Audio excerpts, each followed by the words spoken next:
Oke, bismillahirrahmanirrahim. Assalamualaikum warahmatullahi wabarakatuh. Waalaikumsalam Waalaikumsalam warahmatullahi warahmatullahi wabarakatuh. wabarakatuh. Oke, di sini kita akan menjelaskan tentang where to di dasar dalam desain perancangan pembelajaran.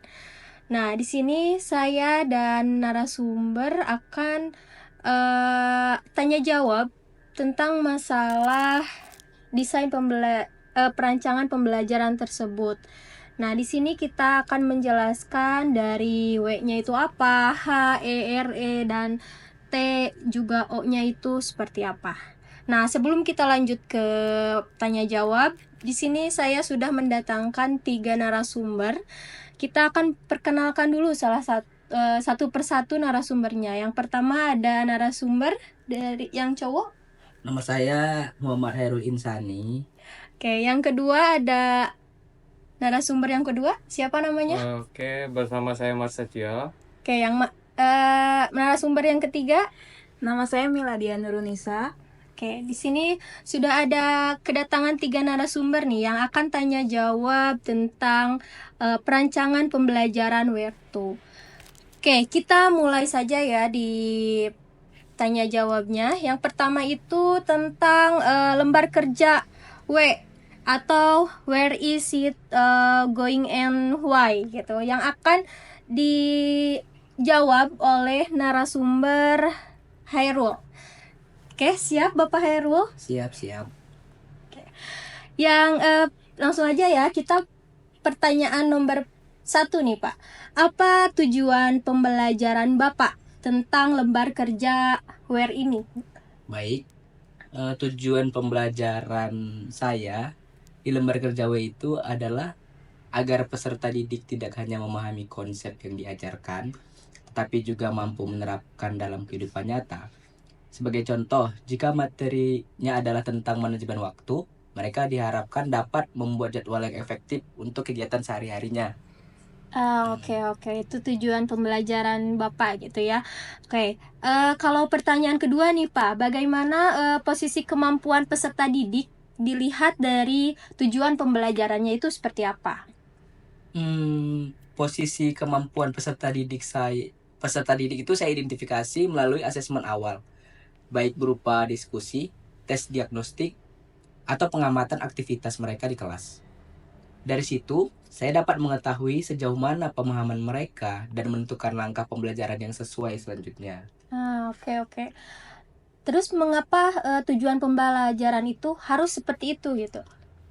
Tujuan pembelajaran seperti itu saya pilih karena ingin materi yang diajarkan relevan dengan kehidupan mereka, membantu mereka menyelesaikan masalah nyata, dan membangun keterampilan yang berguna di masa depan kelak. Oke.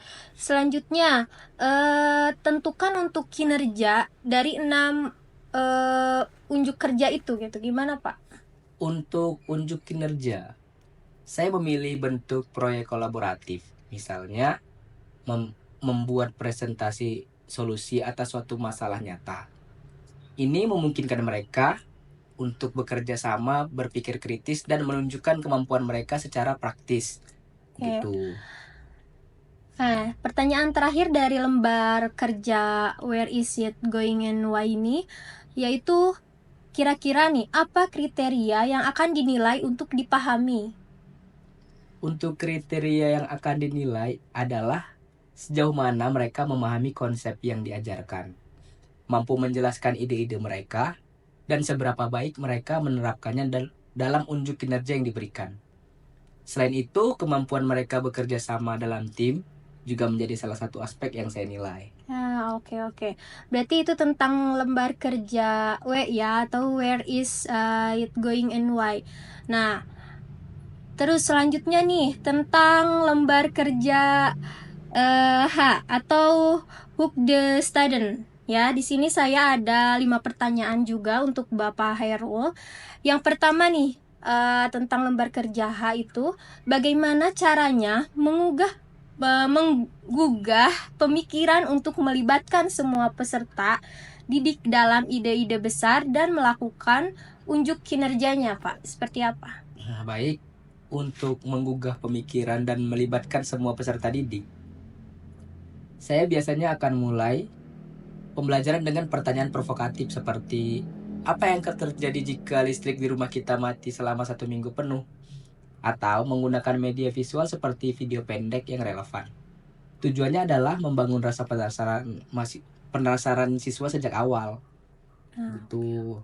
Oke, selanjutnya situasi apa nih? Situasi apa saja yang dapat melibatkan peserta didik untuk membuat ide-ide besar segera menarik gitu, konkret dan sangat penting. Untuk situasi itu, situasi yang dapat melibatkan peserta didik adalah simulasi atau permainan peran, seperti memecahkan masalah nyata yang relevan dengan ide besar materi. Misalnya, jika materinya tentang pengolahan sumber daya, mereka diajak berpura-pura menjadi tim manajemen lingkungan. Begitu.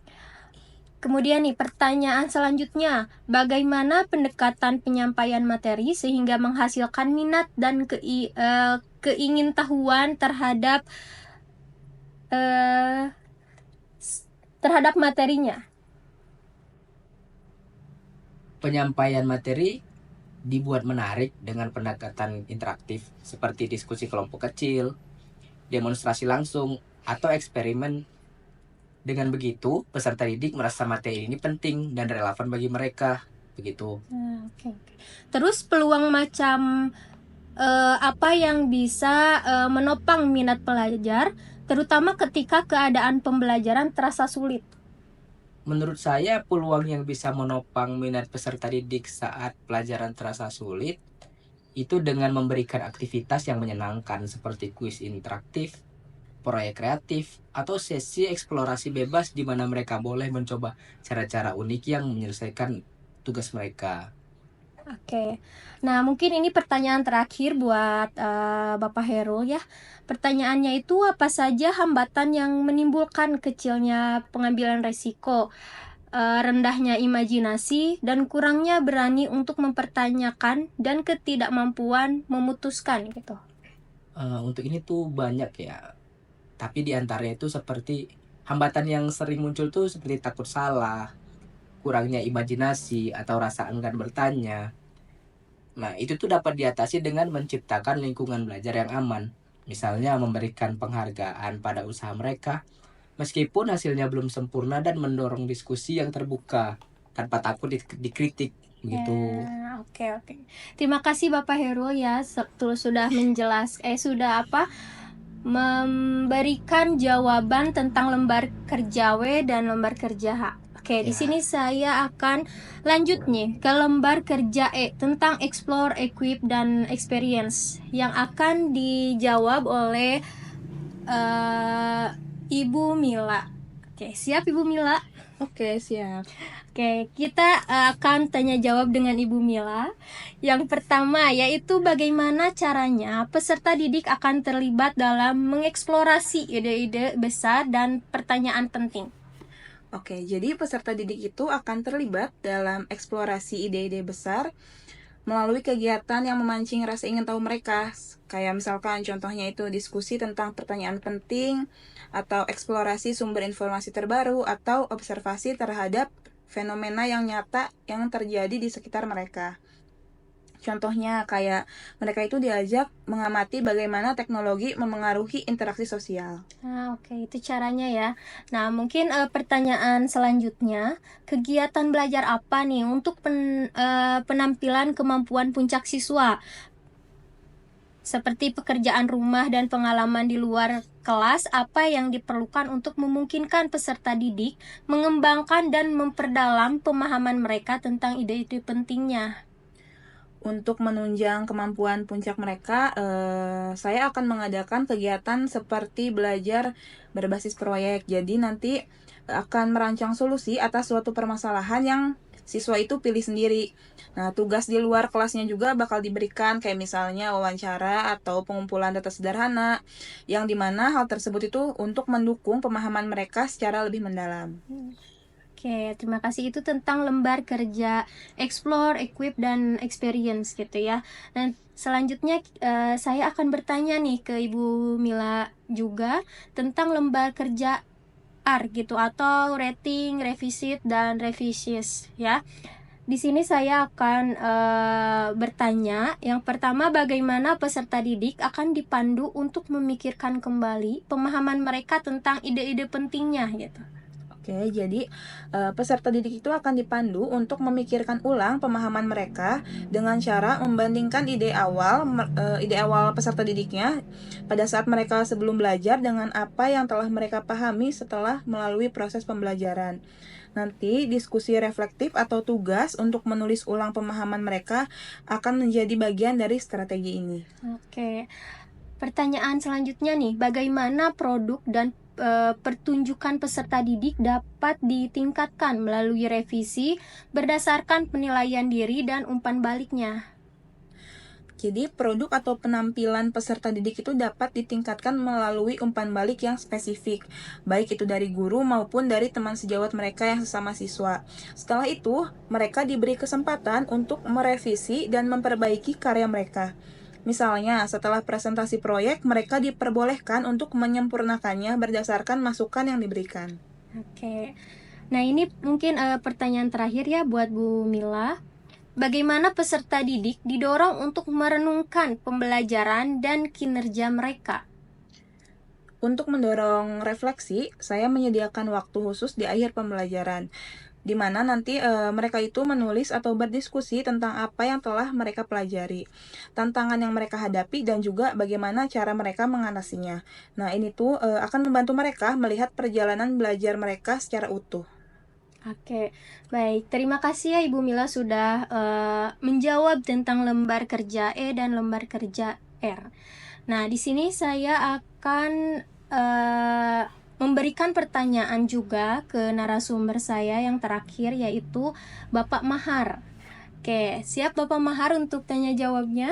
Oke, boleh Bu Mita, silakan. Oke, yang pertama di sini saya akan tentang lembar kerja E mungkin ya. Nah, langsung aja mungkin dari pertanyaan pertama tentang lembar kerja E, yaitu bagaimana caranya peserta didik dibimbing dalam penilaian diri, evaluasi diri, dan penyesuaiannya.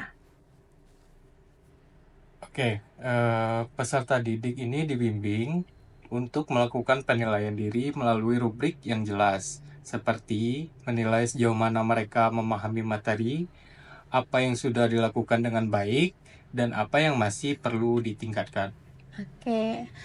Nah, untuk pertanyaan kedua nih, bagaimana peserta didik akan terlibat dalam evaluasi diri akhir untuk mengidentifikasi diri, menetapkan tujuan masa depan, dan memiliki semangat belajar? Dalam evaluasi akhir, sebenarnya peserta didik diajak untuk merefleksikan pencapaian mereka dan menentukan tujuan belajar selanjutnya. Misalnya, mereka bisa menentukan suatu hal baru yang ingin dipelajari atau dikuasai di masa depan. Oke. Nah, ini pertanyaan terakhir untuk lembar kerja E, yaitu bagaimana peserta didik akan dibantu untuk melihat dari apa yang telah mereka pelajari dan apa yang membutuhkan untuk penyempurnaan lebih lanjut. Oke, baik. Sebenarnya exhibit and evaluate ini membantu untuk memahami kekuatan dan kelemahan mereka, baik melalui diskusi kelompok maupun masukan dari guru, sehingga mereka tahu langkah apa yang perlu diambil untuk perbaikan lebih lanjut. Oke, nah itu mungkin jawaban dari Bapak Mahar tentang lembar kerja E.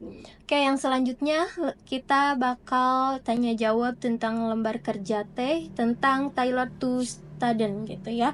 Oke, pertanyaan pertama nih, bagaimana mengakomodasi berbagai kebutuhan perkembangan, gaya belajar, pengetahuan sebelumnya, dan minat peserta didik? Saya mengakomodasi kebutuhan peserta didik dengan memberikan variasi metode pembelajaran, seperti menggunakan gambar untuk peserta didik visual, diskusi untuk yang verbal, atau aktivitas praktik langsung untuk yang kinestetik. Selain itu, tugas dapat disesuaikan dengan minat mereka, misalnya dengan memberi kebebasan memilih topik dalam proyek. Oke, Nah, ini untuk pertanyaan terakhir tentang lembar kerja T, yaitu bagaimana cara menyesuaikan rencana pembelajaran apabila ada perubahan kondisi untuk memaksimalkan keterlibatan dan efektivitas pembelajaran. Oke, sebaiknya sebenarnya di tailor to student ini, jika ada perubahan kondisi seperti keterbatasan waktu atau jumlah peserta didik yang hadir, saya akan menyesuaikan rencana pembelajaran. For example, jika mereka kegiatan kelompok tidak memungkinkan, saya menggantinya dengan diskusi kelas atau tugas individu yang tetap mendukung tujuan yang utama. Oke, baik. Terima kasih ya Bapak Mahar untuk Sama-sama, terima jawabannya. kasih. Oh iya, yang terakhir nih ada lembar kerja O tentang organize gitu ya. Di sini saya ada 3 pertanyaan. Kali narasumber ketiga ini boleh jawab siapa aja ya. Oke, di sini pertanyaan pertama. Pengalaman belajar apa yang paling baik sehingga dapat mengembangkan dan memperdalam pemahaman peserta didik? Boleh siapa yang akan menjawab? Oke, baik. Di sini saya akan menjawab ya untuk pertanyaan yang ini. Jadi, pengalaman belajar yang terbaik adalah yang melibatkan peserta didik secara aktif dan relevan dengan kehidupan mereka. Seperti contohnya itu kayak simulasi, proyek berbasis masalah, atau kegiatan eksperimen. Oke, terima kasih Bu Mila sudah menjawab pertanyaan yang pertama. Oke, pertanyaan yang kedua ini bagaimana nih minimalkan kemungkinan kesalahpahaman? Siapa yang mau jawab? Mungkin dari Bapak Heru atau Bapak Mahar? Ya, jadi menurut saya untuk meminimalkan kesalahpahaman, saya menggunakan berbagai media seperti visualisasi, contoh konkret dan bahasa yang sederhana. Selain itu, saya memberikan waktu untuk klarifikasi atau pertanyaan kepada para peserta didik. Begitu, Ibu. Oke, baik. Terima kasih Bapak Hairul. Oke, pertanyaan terakhir ini. Bagaimana mengatur dan mengurutkan pengajaran dan pembelajaran untuk memaksimalkan keterlibatan dan efektivitasnya? Oke, sebenarnya untuk mengatur pembelajaran itu mulai dari konsep yang paling dasar hingga kompleks. Memastikan ada kesinambungan antara aktivitas. Misalnya, setelah mengenalkan teori, itu saya langsung menghubungkannya dengan praktik agar mereka bisa memahaminya secara menyeluruh. Oke, terima kasih ya. Baik. Nah, di sini mungkin pertanyaannya sudah habis. Jadi saya sangat terima kasih kepada para narasumber saya, yaitu Bapak Hairul, Bapak Mahar, dan Ibu Mila. Terima kasih sudah menjawab pertanyaan-pertanyaan dari saya. Nah, sekian penjelasan dari kami, yaitu tentang dasar dalam desain perancangan pembelajaran Where2. Jadi mungkin sekian, saya tutup. Terima kasih untuk semuanya. Assalamualaikum warahmatullahi wabarakatuh. Waalaikumsalam warahmatullahi wabarakatuh.